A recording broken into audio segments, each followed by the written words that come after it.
Chris Scicluna is a fresh face on the Delaware harness racing circuit, having just come to the first state last year.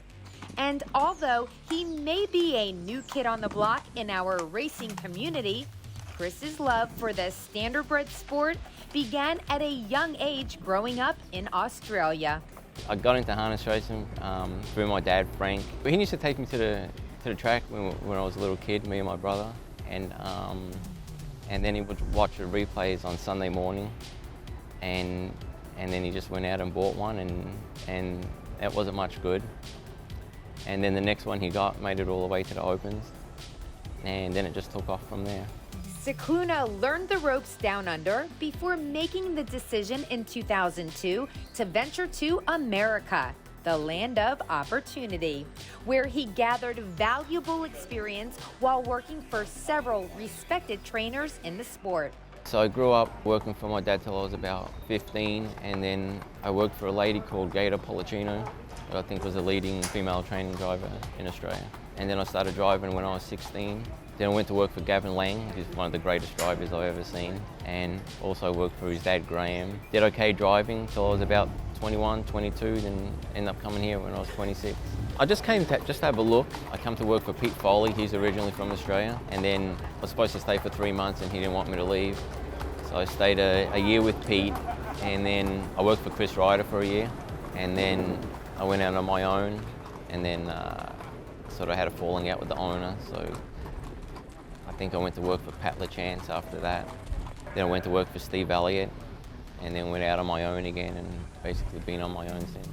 Chris's stable moved around between New Jersey, Kentucky, and Minnesota. But he did ship horses to Delaware to compete from time to time. In fact, in 2012, a horse he trained named Cashaholic took a track record at Harrington Raceway for 4-year-old trotting geldings with a 1:55 4 mile. However, it was just last fall when he made his permanent move to the Diamond State. Included in his current stable is Keep On Rocking, a 9-year-old from Australia he bought in 2018. The Pacer has had an impressive season with 25 starts, picking up 7 wins, 7 seconds, and 5 thirds, including almost 130,000 bankrolled in 2021 alone. Keep On Rocking, I bought him a couple of years ago now through my agent Kevin and Alison Chisholm. They called up and said I need him. I didn't even vet him out. Peter Walsh, I'm not sure if you remember him, he had him. I've known Pete since I was a little kid, and I called him up. I don't think he passed the vet test. Someone else was going to buy him. And I asked him if he's buying him with his own money, would he bring him here? And he said absolutely. So I didn't vet him out. I just bought him on a whim, and he's panned out real good. Great personality. My favourite horse. I wake up every morning to go see him. He gets fat real fast, loves to eat, very lazy. Just an easy horse to deal with. Like gives 110% every time he's on the track. Anytime he races bad, it was probably my fault, you know? So yeah, just a nice horse. Another standout in the Scicluna stable is My Kiwi Lady, who Chris purchased in 2019. This 8-year-old pacing mare is a native of New Zealand, and this season she's been a familiar face in our top lady division in Delaware. My Kiwi Lady, again, through Kevin and Alison. She's nice, no rigging, no overcheck, no head poles. Again, another one just tries very hard, takes a lot of work. And that just tries 100% also. I've got to train her hard. If I give her an easy week, she's just no good at all. She loves it. I don't think she's one of them horses I don't think that you can train hard enough. While Chris may be over 10,000 miles away from his native country of Australia, it's now Delaware he'll be calling home. But since he's only been here a year, the trainer is still settling in. His time is spent mainly at the racetrack or in his barn at Dovington Training Center. So he's only made a visit to our popular beaches once so far.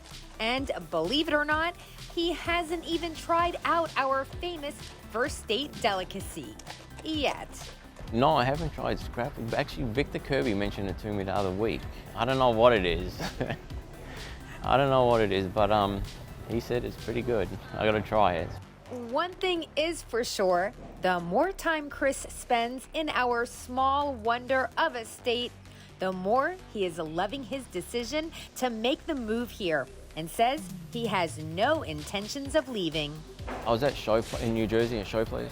I know Peter Tridden pretty well, and he was out here, and he told me about 10 years ago that I should move out here, and it just took me about 15 years to get here, you know, but I like it here.